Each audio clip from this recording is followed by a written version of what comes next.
I want to talk about masculinity. I hear conservative politicians and pundits saying, oh, they're coming for your masculinity. They're waging a war on masculinity. We need to make men masculine again. I have a real problem with this. I've focused on specific components one at a time in my life to try to improve the quality of my life. It was going to school. I went to school. Okay, now what? Got to get a job. Got a job. Is this a job I like?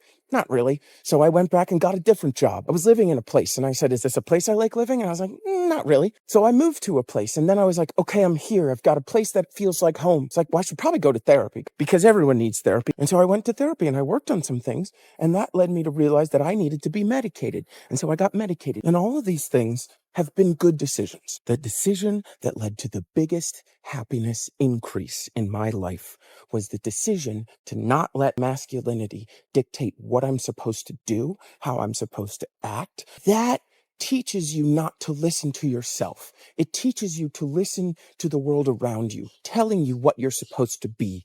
And what you need to realize is that they need you to think you need to be masculine. They can hijack your values and convince you that we need to fight a culture war instead of a class war.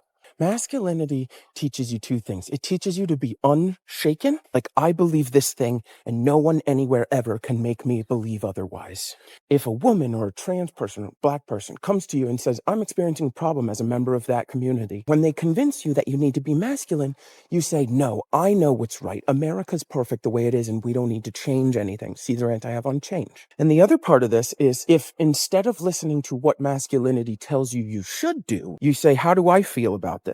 And is that feeling motivated by masculinity? If you listen to your feelings, that's going to mean you're listening to people. That's going to mean you're empathizing with people, which is the death of conservative values. When someone comes to you and says, hey, I'm experiencing this problem, it makes me feel bad, it makes me feel like this, your brain will automatically start making connections to times you felt like that, and you will start to empathize with those people. I'm not saying everything masculinity teaches you is bad. There are good things you can learn from masculinity, just like there are good things you can learn from femininity. What I have a problem with is saying, well, I'm a man, so I fall in the masculine category. The good things that fall in the feminine category don't apply to me because I'm not feminine. We should be striving to learn the good things from masculinity and femininity and not categorize yourself based on which one you think you're supposed to fall into. And so I have a problem with them making entire communities of people think that this is what they need, when in reality, they just need therapy.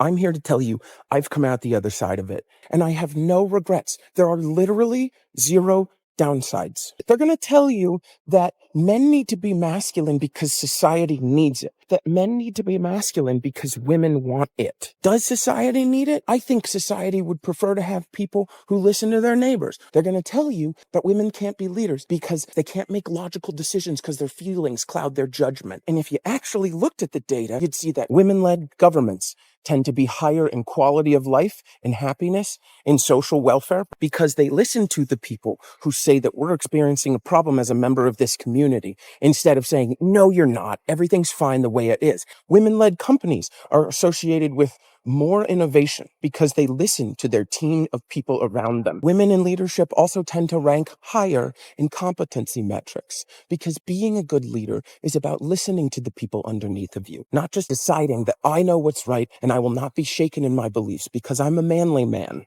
Because they so focus on social metrics, bringing people out of poverty, helping people who need help. I also hear conservative men say, well, women want more masculine men. And my question to you is, who told you that? Was it a man? Maybe listen to women for what women want. Maybe listen to the data. Men who are less masculine tend to be more successful in longer-term relationships. I've had relationships fail for a variety of reasons, but I always convinced myself that it was because I wasn't manly enough.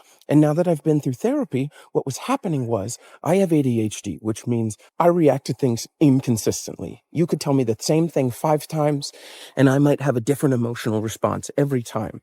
So I've had to build pretty thick walls to not show that, because I was taught that women don't want men who show their feelings, that women don't want men who experience those kinds of inconsistent mood swings. So I built up thick walls to keep me from showing it. And what it led to was a lack of emotional intelligence because I was told it was viewed as weakness and because I convinced myself that that's what was wrong. The real answer is that disconnection between what I was feeling and being able to show or say it to my partner led to less emotional connection in those relationships, which caused them to fail. I know that now because I've been to therapy and I've talked to people who have had similar experiences. So sure, if you're looking to have sex one night, maybe you're better off being this tough guy who's kind of an asshole. If you want a long-term relationship that's meaningful and allows you to achieve a deeper level of connection with someone and love, let go of your masculinity. Stop letting it tell you what to do because you're making yourself worse off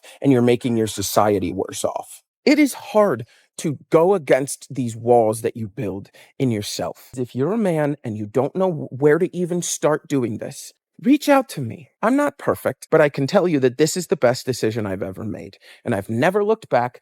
And I believe that the impact on my community and the people around me is greater because I made this decision.